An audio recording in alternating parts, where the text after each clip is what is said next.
Yeah, so what you're looking at is, and your new one may come with these protectors over the splines.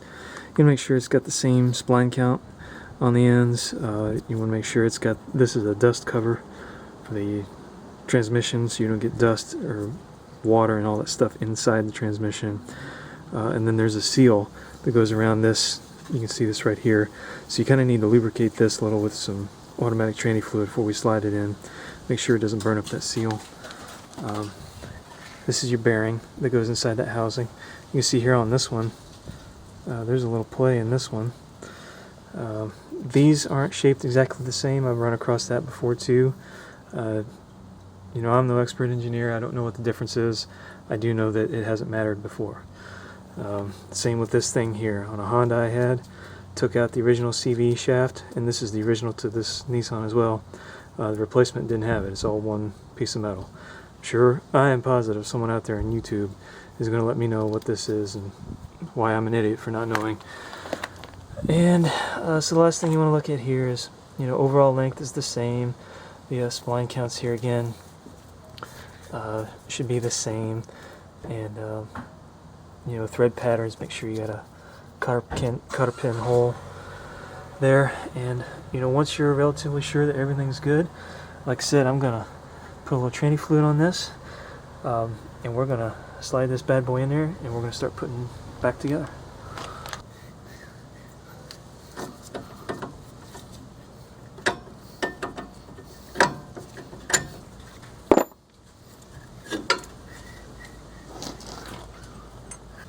Wrangle this thing into the hub right now.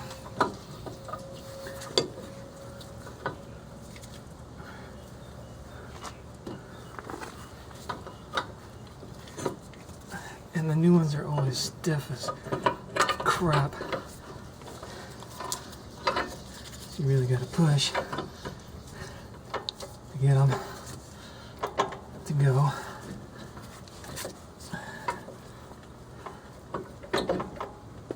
But eventually, you work it up in there.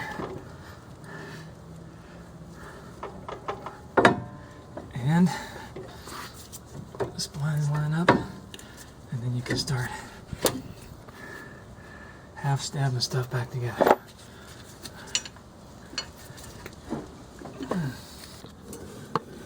Okay.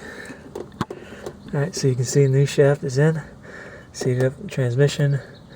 We're in the bearing housing there. I've got it, the spindle, or the, I've got the splines into the hub. And you could put that retainer plate.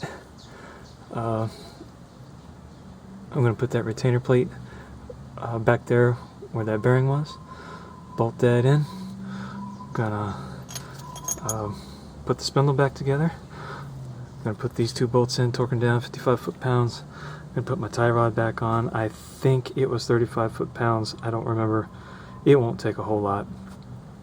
And then we'll put this nut on here, which is 125 foot-pounds. Put a cotter key back in and refill any lost transmission fluid, and we are good to go.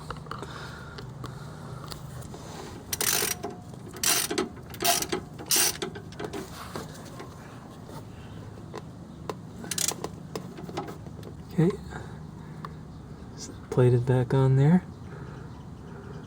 Got the bolts all nice and snug. Everything looks good. No more leaking from the transaxle, a good sign. So now I'm gonna go ahead and put these two big steering knuckle bolts in, torque them down to 55 foot-pounds.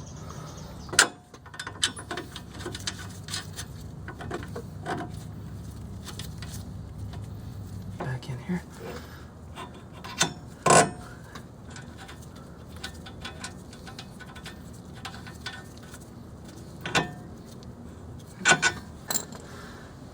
Don't forget to put your wheel sensor back in here. Okay, so you get your tie rod in, connected again, torqued down. You get your two spindle bolts back together, get them torqued down 55 foot-pounds. Get your wheel sensor in here. I don't know what the torque is on this little bolt, but you don't have to be stupid with it. Just make it snug. Make sure you didn't break anything else, like a brake line or this wire for this wheel sensor. Just give everything a once over, clean it off, and then we're ready for the fun part, which is putting this back on here. It's 125 foot-pounds. I'll put that on, we'll torque it down and put the cotter pin in there and see what we got.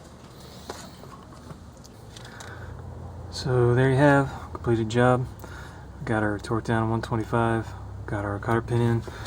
This one was broken, the new axle didn't come with a new one, so I just bent the one leg it still had up under the nut.